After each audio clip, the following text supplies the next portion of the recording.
The rain had just started to fall over Los Angeles, turning the pavement into a mirror of broken neon lights. Inside a small, half-forgotten community center on the edge of downtown, 12 voices began to gather. One by one, they came in quietly, faces that once graced billboards, now hidden beneath worn coats and tired eyes. There was no red carpet, no fans screaming their names, only the sound of shuffling feet and the hum of a flickering fluorescent light. The sign on the door read Harmony Night, but it was more than that. It was the only night these 12 singers felt seen again.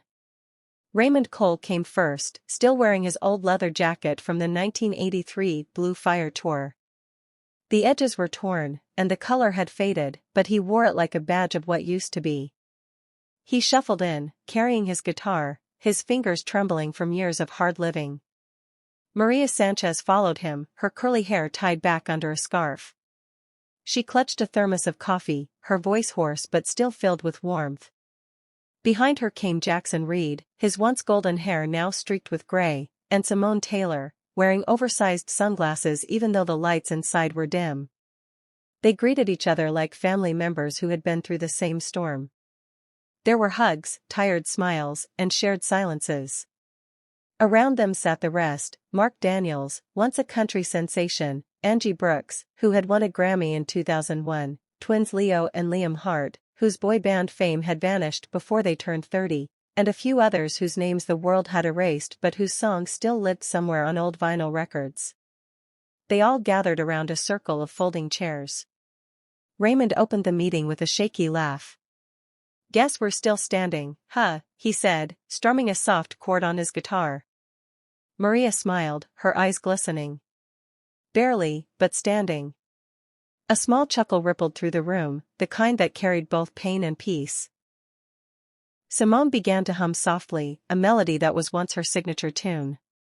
It was Forever Mine, the song that had won her fame 2 decades ago. Her voice was cracked now, weathered by time, but it still carried that same soul-stirring beauty. Slowly, the others joined in. The harmony was imperfect but honest, every note carrying the weight of what they had lost and what they still hoped to find. For a few minutes, the world outside didn't exist. The rain, the hunger, the loneliness, all faded into the background. When the song ended, silence filled the room. No one clapped. They didn't need to. It wasn't a performance, it was a confession. Jackson leaned back and wiped his eyes.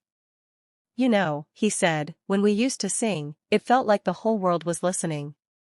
Now, it's just us. But maybe that's enough." Maria nodded slowly. "It is," she said softly. "Because now we sing for the right reason again. Not for fame, not for money, just to feel alive." Her words hung in the air like a prayer. For years, they had been chasing something